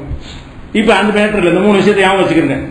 இதை பற்றி அல்லாஹ் குர்ஆன்ல என்ன சொல்றான்னு கேட்டா, முகமதே நீ அடிக்கடி இந்த கிப்லாவை அல்லாஹ் மாற்ற மாட்டானா என்று வானத்தை பார்த்து கொண்டே இருக்கிறாய். கதுனரா தகல்லுப வஜ்ஹிக பிஸ்ஸமாய், அதாவது ரசூல் ஸல்லல்லாஹு அலைஹி வஸல்லம் அந்த பைத்துல் முகத்தஸ் நோக்கி தொழுகிறாங்கல்ல, தொழுதுட்டு இருக்கும்போது ரசூலுல்லாஹ் என்ன விரும்புறாங்கன்னு கேட்டா, இதை காபாவை மாத்திட்டு நல்லா இருக்குமே, பைத்துல் முகத்தஸ் தொழுதுட்டு இருக்கிறமே, இந்த சட்டம் மாறி இப்ராஹிம் நபியுடைய கிப்லாவா இருந்துச்சு காபத்துல்லா, அதை நோக்கிற மாதிரி சட்டம் வந்தா நல்லா இருக்குமே என்று உள்ளூர் ஆசைப்படுறாங்க. அந்த ஆசை அல்லாஹ் சொல்றான். எப்படி சொல்றான், கதுனரா தகல்லுப வஜ்ஹிக பிஸ்ஸமாய், வானத்தை நோக்கி உன்னுடைய முகத்தை அடிக்கடி நீ திருப்பிக் கொண்டே இருக்கிறாய். ஃபலனு வள்ளி என்னக கிப்லத்தன் தர்லாஹா, நீ ஆசைப்படுற அந்த கிப்லாவுக்கு இப்போ திருப்புகிறோம், திருப்பிக்கொள். ஃபவல்லி வஜ்ஹக ஷத்ரல் மஸ்ஜிதில் ஹராம், மஸ்ஜிதுல் ஹராமை நோக்கி திருப்புன்னு அல்லாஹ் சொல்லிடுறான். அப்ப பைத்துல் முகத்தஸை நோக்கி தொழுது கொண்டிருந்த ரசூல் ஸல்லல்லாஹு அலைஹி வஸல்லம் அவர்கள் அதை மாத்தணும்னு ஆசைப்படுறாங்க. பைத்துல் முகத்தஸை தொழுதுட்டாங்க, ஆனால் அது மாறினா நல்லா இருக்குமே, காபத்துல்லாவை நோக்கி தொழுதால் சிறப்பா இருக்குமே உள்ளூர் ஆசைப்படுறாங்க. 17 மாசம் வரைக்கும் அல்லாஹ் அதை விட்டு வச்சிருந்து 17 மாசத்துக்கு பிறகு அல்லாஹ் என்ன செய்யறான்னு கேட்டா அந்த வசனத்தை இறக்குறான். நீ ரொம்ப ஆசைப்படுற காபத்துல்லாவை நோக்கணும்னு சொல்லி இந்த கிப்லா வேணான்னு நினைக்கிற, உன் கோரிக்கையை ஏற்று நான் என்ன செய்யணும், இப்ப பைத்துல் முகத்தஸ்ல இருந்து இங்க மாத்திட்டேன்னு சொல்றான். சரியா, இது அந்த செய்யக்கூட அந்த சூறாவோட வருகிறது. அதாவது 2:143 144 பார்க்கலாம். இப்ப மேட்ரு என்னன்னு கேட்டா, ரசூல் ஸல்லல்லாஹு அலைஹி வஸல்லம் பைத்துல் முகத்தஸ் நோக்கி தொழுதாங்கல்ல, தொழுது அல்லாஹ்வுடைய கட்டளைப்படிதான் தொழுதாங்க. அவங்களா தொழுதாங்களா? அல்லாஹ்வுடைய கட்டளைப்படிதான். அவங்களா பைத்துல் முகத்தஸ் நோக்கி தொழுது இருந்தாங்களே, ஆனால் அவங்களாவே காபாவுக்கு மாறி இருப்பாங்க. பைத்துல் முகத்தஸ் நோக்கி தொழுதுட்டு அல்லாஹ் மாத்த மாட்டியா, அல்லாஹ் மாத்த மாட்டியான்னு கேட்டாலே என்ன அர்த்தம், அந்த பைத்துல் முகத்தஸை நோக்கி அவங்க தொழுதது அல்லாஹ்வுடைய உத்தரவுப்படிதான். அல்லாஹ்வுடைய உத்தரவுப்படிதான் பைத்துல் முகத்தஸ் தொழுதாங்க. இதை மாறுறது நல்லதுன்னு ஆசைப்பட்டாங்க. 17 மாசம் வானத்தை நோக்கி நோக்கி பார்த்துட்டே இருந்தாங்க, வகி வருமாண்டு. 17 மாசத்துக்கு பிறகுதான் நீ இந்த பக்கம் திரும்ப வகி வந்து விட்டது. அப்ப என்ன விளங்குறோம் என்று கேட்டால், ரசூல் ஸல்லல்லாஹு அலைஹி வஸல்லம் அவர்கள் பைத்துல் முகத்தஸை நோக்கினார்கள், அதுவும் அல்லாஹ்வுடைய கட்டளைப்படிதான் நோக்கினார்கள். சரியா, அதனாலதான் அல்லாஹ் மாத்த மாட்டானான்னு ஆசைப்பட்டார்கள். அப்ப அல்லாஹ்வுடைய கட்டளைப்படிதான் நோக்கினார்கள் என்றால், அந்த கட்டளை குர்ஆன்ல மட்டும்தான் வரும் வஹி என்று இருந்தால் இந்த கட்டளை குர்ஆன்ல இருக்கணும்ல. பைத்துல் முகத்தஸை நோக்கி தொழுன்னு ஒரு கட்டளை குர்ஆன்ல இல்லவே இல்லை. பைத்துல் முகத்தஸை நோக்கி தொழுததை மாத்திரம் ஆசைப்பட்டாய், அப்படித்தான் குர்ஆன்ல இருக்கே தவிர பைத்துல் முகத்தஸை நோக்கி தொழுங்கள்னு அல்லாஹ்ட்ட இருந்து ஒரு உத்தரவு வரவே இல்லை. ஆனால் ரசூல் ஸல்லல்லாஹு அலைஹி வஸல்லம் தொழுதாங்க. அது அல்லாஹ்வுடைய கட்டளை பிரகாரம் தான் தொழுதார்கள் என்று அல்லாஹ் சொல்லி காட்டுறான். அப்ப அந்த வசனம் குர்ஆன்ல இல்ல. எந்த வசனம் இல்ல, முகமதே நீ பைத்துல் முகத்தஸை நோக்கி தொழுவு கட்டளை இல்ல. ஆனா ரசூலுல்லாஹ் தொழுதாங்கன்னு இருக்குது. அந்த தொழுகையும் அல்லாஹ்வுடைய உத்தரவுப்படிதான் தொழுதார்கள் இருக்குது. அதனால அல்லாஹ் மாத்துன்னு கேட்டாங்க. அப்ப இந்த கட்டளை எப்படி வந்திருக்கும், அல்லாஹ் ரசூல் உள்ளத்துல போடுறான். அந்த குர்ஆன் ஜிப்ரீல் மூலமா, குர்ஆன் வசனத்தின் மூலமாக சொல்லாம மதீனாவுக்கு போனோன்னு உள்ளத்துல ஒரு கருத்தை போடுறான். இப்படி திரும்ப இது அல்லாஹ் தான் இதை சொல்றான்னு நினைச்சு திரும்பிட்டாங்க. அப்ப நம்மள மாத்த முடியாது. அல்லாஹ் தான் சொல்லி திரும்பிட்டாங்கன்னு சொன்னா மறுபடியும் அல்லாஹ் சொல்லாம மாத்த முடியுமா? அதான் வெயிட் பண்றாங்க, அல்லாஹ் மாத்துன்னு கேட்டுட்டு இருக்கிறாங்க. அப்ப இதுல என்ன விளங்குதுன்னு கேட்டா, இதுல பைத்துல் முகத்தஸை நோக்கி தொழுவதை அல்லாஹ் மாத்துகிறான். பைத்துல் முகத்தஸை நோக்கி தொழுங்கள் கட்டளை குர்ஆனில் இல்லை. ஆனால் அதை ரசூலுல்லாஹ் அந்த கட்டளை போட்டார்கள். சொந்தமா போட்டிருந்தா அல்லாஹ் கண்டிச்சிருப்பான். வஹீல தான் போட்டார்கள். அப்ப வஹி குர்ஆன் அல்லாமல் வரும். அல்லாஹ்விடமிருந்து வரக்கூடிய சட்டம் குர்ஆன் வழியா வர்ற மாதிரி இறை தூதருக்கு மாத்திரம் அவருடைய உள்ளத்தில் அல்லாஹ் ஒரு கருத்தை விதைத்து என்ன செய்வான், அதை போடுவான் என்பதற்கு இந்த கருத்தும் ஆதாரமாக இருக்கிறது. அதே மாதிரி 8வது அத்தியாயம் 7வது வசனத்தில் அல்லாஹ் சொல்றான், இது யஇதுகுமுல்லாஹு இஹ்த தாயிஃபத்தைன், 2 கூட்டங்களில் ஒரு கூட்டத்தை நீங்கள் கண்டிப்பா ஜெயிப்பீங்க, உங்களுக்கு நான் வாக்களிக்கிறேன் அப்படின்னு அல்லாஹ் உங்களுக்கு வாக்களித்தான். அந்த வாக்கை நிறைவேற்றினான் ஒரு வசனம் வருது. இது என்ன சொல்லப்படுதுன்னு கேட்டா, ரசூல் ஸல்லல்லாஹு அலைஹி வஸல்லம் அவங்க மதீனாவுக்கு வந்த பிறகு அபூ சுஃபியானுடைய தலைமையில் ஒரு பெரிய வியாபார கூட்டம் மதீனா வழியாக போறாங்க. மதீனாங்கிற ஒரு தனி நாடு, அவன் வேற நாட்டுக்காரன், மக்காக்காரன். அவன் நம்ம நாட்டு வழியா உள்ள பூந்து போறாங்களேங்கும் போது ஒரு அரசாங்கம் என்ன செய்வாங்க, தடுப்பாங்க. ஒரு நாட்டுடைய எல்லைக்குள்ள இன்னொருத்தங்க வியாபாரம் பண்ண போனா தடுப்பாங்க. அப்ப நம்ம நாட்டு எல்லைக்குள்ள இந்த அபூ சுஃபியான் கூட்டம் போகுது என்று வழிமறிப்பதற்காக வேண்டி என்ன செய்யறாங்க, ரசூல் ஸல்லல்லாஹு அலைஹி வஸல்லம் நம்ம எல்லையை பாதுகாக்கணும், இவ்வளவு தைரியமா நம்ம நாட்டு ஊரை விட்டு விரட்டி போட்டு நம்ம நாட்டு வழியாக வியாபாரத்துக்கு வரான விடக்கூடாதுன்னு சொல்லி படகு ரெட்டி தடுக்கிறதுக்கு போறாங்க. இது அபூ சுஃபியானுக்கு தெரிஞ்ச உடனே அவர் ஊருக்கு தகவல் கொடுக்கிறாரு, சரக்கு நிறைய கொண்டு போயிட்டு இருக்கோம், வியாபார சரக்கு, முகமது வழிமறிக்க வர்றாரு, நீங்க எல்லாம் காப்பாத்துறதுக்கு வாங்கன்னு உடனே அங்கிருந்து சண்டைக்கு படையெடுத்துட்டு ஒரு கூட்டம் வருது. படையெடுத்துட்டு என்ன செய்யறாங்க, ஒரு கூட்டம் வர்றாங்க. அதான் பதில் போறது. அந்த கூட்டம் வர்றாங்க. அப்ப ரசூல் ஸல்லல்லாஹு போறாங்களா, இப்ப அவங்களுக்கு தகவல் வருது, இந்த பக்கம் அடிக்கிறதுக்கு வர்றாங்க, இந்த பக்கம் சரக்கு கொண்டு போயிட்டு இருக்கிறான். எதை தேர்ந்தெடுப்பது? அபூ சுஃபியான மரித்தால் பெரிய அளவுக்கு செல்வம் கிடைக்கும், பொருளாதார பிரச்சனை தீந்துரும், பறிமுதல் செய்யற குற்றங்களை கொள்ளையில வராது. இது ஒரு அரசாங்கம் பறிமுதல் செஞ்சா கொள்ளடிக்க என்ன சொல்லுவீங்க? இன்னைக்கு சுங்க இலாக்காவில் ஏர்போர்ட்ல என்ன செய்யறான், 600 ரூபாய் தங்கம் கைப்பற்றினா அரசாங்கம் திருடிட்டான்னு இருக்கமா? அரசாங்கம் ரூல் போட்டிருப்பா, ரூலை மீறினா பறிமுதல் செஞ்சுக்கிறான். கவர்மெண்ட்டுக்கு அந்த மாதிரியான அதிகாரங்கள் இருக்குது. ரசூல் ஸல்லல்லாஹு அலைஹி வஸல்லம் கவர்மெண்ட் அவங்க என்ன நினைக்கிறாங்கன்னா, இந்த வர்த்தக கூட்டம் சட்டவிரோதமா நம்ம நாட்டு வழியா போகுது, அதை அப்படியே அமைக்கிட்டோம்னு சொன்னா அந்த பொருளாதார பிரச்சனை தீந்துரும் அப்படின்ற மாதிரி இருக்கு. நிறைய சஹாபாக்கள் அதை ஆசைப்படுறாங்க. அவன் ரசூலுல்லாஹ் சில சஹாபாக்கள் என்ன செய்யறாங்கன்னா, நல்ல வசமா வர்றாங்க, எதிரிகள் வர்றாங்க, இவங்க தான் எல்லா குடைச்சலும் கொடுத்துட்டு இருந்தாங்க, ஒரு தடவை நேருக்கு நேரம் சந்திச்சிட்டோம்னு சொன்னா அடங்கிடுவாங்க, இது காசு நமக்கு முக்கியம் இல்ல அப்படின்னு இப்படியா அப்படியான்னு ஒரு குழப்பம் இருக்கு. அப்ப அல்லாஹ் என்ன சொல்றான்னு கேட்டா, நீ எதை வேண்டாம் தேர்ந்தெடுத்துக்க, இரண்டில் எதை நீ தேர்ந்தெடுத்தால் அது உனக்கு வெற்றி இருக்கு. அல்லாஹ் என்ன வாக்கு, ரெண்டு தாய் பத்தின ரெண்டு கூட்டம்னா என்ன, ஒன்னு வணிக கூட்டம், வணிக கூட்டத்தை போய் நீ மோதினாலும் உனக்கு வெற்றி இருக்கிறது. பதில அந்த யுத்தத்தில் சந்தித்தாலும் வெற்றி உங்களுக்கு தான், பயப்படாதீங்க, தேர்ந்தெடுத்துக்கிறீங்கன்ட்டாங்களா. அப்ப ரசூலுல்லாஹ் என்ன செய்யறாங்க, ஆலோசனை பண்ணிட்டு பதில தேர்ந்தெடுத்துட்டாங்க. வணிக கூட்டம் தொலைஞ்சிட்டு போறாங்க, இங்க வந்துட்டாங்க, இவங்களோட எதிர்த்து நம்ம சண்டையிட்டோம்னு சொன்னா நம்ம அடக்குமுறை செஞ்சு விரட்டி விட்டாங்க இல்ல, அது கணக்கு தீட்ட மாதிரி போயிடும், நம்ம தான் பெரிய சக்தி நினைத்து மிரட்டிட்டு இருக்கிறாங்க மக்காக்காரங்க, அவங்களுக்கு ஒரு பாடம் கற்பிச்ச மாதிரி போயிடும் சொல்லி பதில் களத்தில் சந்திச்சாங்க, வெற்றி பெற்றாங்க. இப்ப மேற்று என்னன்னு கேட்டா, இந்த இரண்டு அணிகள், வணிக கூட்டம்ங்கிற ஒரு அணி, சண்டைக்கு வர்ற படை எதிரி படை ஒரு அணி, இந்த இரண்டில் எதை நீங்கள் மோதினாலும் ஜெயிப்பீர்கள் என்று அல்லாஹ் உங்களுக்கு வாக்களித்திருந்தான் அப்படின்னு இந்த வசனம் சொல்லுது. அல்லாஹ் வாக்களிச்சிருந்த அந்த வாக்கு எங்க, வாக்களிச்சிருந்தது இங்க சுட்டி தான் காட்டுறான். இது வாக்கு இல்ல, ஏற்கனவே உங்களுக்கு நான் வாக்களித்து இருந்தேன், அதன்படி நீங்கள் ஜெயித்தீர்கள் அல்லாஹ் சொல்லி காட்டுறான். இப்ப அல்லாஹ் வாக்களித்து இருந்தால் அது வஹி தானே, வஹி குர்ஆன் மட்டுமா இருந்தால் இந்த மாதிரி ஒரு வசனம் குர்ஆன்ல இருக்கணும். எந்த மாதிரி வசனம், நீங்கள் இரண்டு கூட்டத்தில் ஒரு கூட்டத்தை ஜெயிப்பீர்கள் என்று நான் உங்களுக்கு வாக்குறுதி தருகிறேன். அப்படி இல்ல குர்ஆன்ல எப்படி இருக்குது, ஏற்கனவே உங்களுக்கு நான் வாக்களித்து இருந்தேன், அதை இப்ப நிறைவேற்றி விட்டேன் இருக்கிறது. அப்ப ஏற்கனவே அல்லாஹ் வாக்களித்து இருந்த ஒரு விஷயம் குர்ஆனில் இல்லை, ஆனால் வாக்களித்தேன்னு அல்லாஹ் சொல்றான். எப்படி வாக்களிச்சிருப்பான், வாக்களிச்சேன்னு சொல்றான், குர்ஆன்ல இல்ல. குர்ஆன்ல இல்லாட்டி எப்படி இந்த மக்களுக்கு வாக்களிச்சிருக்க முடியும்? வாக்களிச்சது பொய்யா? கண்டிப்பா பொய் கிடையாது. அப்ப அல்லாஹ் பத்ர் போர்ல ஜெயிப்பீங்கன்னு வாக்களித்தானே, அந்த வாக்களித்தது ரசூல் மூலமாகத்தான் வாக்களித்தான், குர்ஆன் மூலம் வாக்களிக்கவில்லை. ரசூலுடைய உள்ளத்தில் ஒரு செய்தியை போட்டு அதன் மூலமாகத்தான் வாக்களித்தான். அதை குர்ஆன்ல சுட்டி காட்டுறான். நபியுடைய உள்ளத்தில் ஒரு செய்தியை போட்டு உங்களுக்கு நான் வாக்களித்தேனே, அதன்படி வெற்றியை தந்தனா இல்லையா, நபி உங்களுக்கு சொன்ன அந்த வாக்குறுதி நிறைவேற்றினா இல்லையான்னு எல்லாம் கேட்கறான். அப்ப இதுல என்ன வழங்குகிறது, குர்ஆன் அல்லாத ஒரு வகையிலையும் ரசூலுல்லாஹ்வுக்கு செய்தி வந்திருக்கிறது. இந்த பத்ர் வெற்றி பெறுவீர்கள் என்கிற ஒரு செய்தி குர்ஆனில் வரவில்லை, ஆனால் அல்லாஹ்ட்ட இருந்து வந்துச்சு, அதை மக்கள்கிட்ட சொன்னாங்க. அதன்படி ஜெயிச்ச பிறகு அல்லாஹ் என்ன சொல்லி காட்டுறான்னு கேட்டா, நான் அளித்த வாக்கு நிறைவேற்றினா இல்லையா, இரண்டு பேர்ல யாரை சந்திச்சாலும் ஜெயிப்பீங்கன்னு சொன்னான்ல, ஜெயிச்சிங்களா இல்லையா அப்படிங்கிற ஒரு கருத்தை தான் அல்லாஹ் 8வது வசனத்துல 8வது அத்தியாயத்தில் 7வது வசனத்தில் சொல்லி காட்டுகிறான்.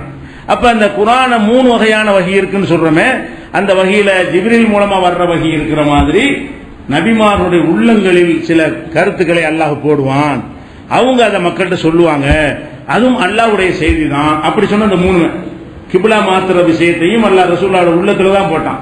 அதன்படிதான் அவங்க பைத்துல் முகத்தஸ் நோக்குனாங்க. அதே மாதிரி நோம்புக்குள்ள இரவு காலத்து தடையும் உள்ளத்துல தான் போட்டிருந்தான். இந்த வாக்குறுதியும் உள்ளத்துல தான் போட்டானே தவிர குர்ஆனை கொண்டு இந்த வாக்குறுதி தரவே இல்லை. அப்ப குர்ஆன் அல்லாமலும் அல்லாட்டும் செய்தி வந்து இருக்கிறது. இது மாதிரியான விஷயங்கள் நிறைய இருக்கிறது. உதாரணத்துக்கு தான் ஒன்று சொல்லுகிறோம். இது மாதிரியான விஷயங்கள் குர்ஆன் மட்டும் போதுமான ஒரு புஸ்தகமே எழுதியிருக்கிறோம். அதுல இது மாதிரி நிறைய சம்பவங்கள் துவக்கப்பட்டிருக்கிறது. அதையே சொல்லிக் கொண்டிருந்தா ஒரு மாசம் அது அவ்வளவு டைம் எடுக்கும். அதனால நீங்க அந்த நூல்ல தெரிஞ்சுக்கணும். குர்ஆன் மட்டும் போதுமாங்கிற புத்தகத்துல என்னென்ன மாதிரி எல்லாம் இந்த குர்ஆன் அல்லாத வகை வந்திருக்கிறது என்பது விளக்கி இருக்கிறோம். அப்ப ஃபர்ஸ்ட் விளங்குற விஷயம் என்னன்னு கேட்டா, அல்லாஹ்விலிருந்து அருளியதை பின்பற்றணும் என்பது உண்மை. அல்லாஹ்விலிருந்து அருளியது குர்ஆன் மட்டும் கிடையாது. குர்ஆனும் அல்லாஹ்விலிருந்து வந்ததுதான். நபியின் உள்ளத்தில் அல்லாஹ் சில செய்திகளை போடுவானே, அதுவும் அல்லாஹ்விடம் வந்ததுதான். இந்த அடிப்படை வழங்கிக் கொள்ள வேண்டும். இது அல்லாம ரசூலுல்லாஹ் பேசுறதெல்லாம் வஹீதான் என்பதற்கு இன்னும் இதை விட வலிமையான இன்னும் உறுதியான ஆதாரங்கள் எல்லாம் இருக்கிறது. இன்ஷா அல்லாஹ் அதை நாளை தினம் பார்க்கலாம்.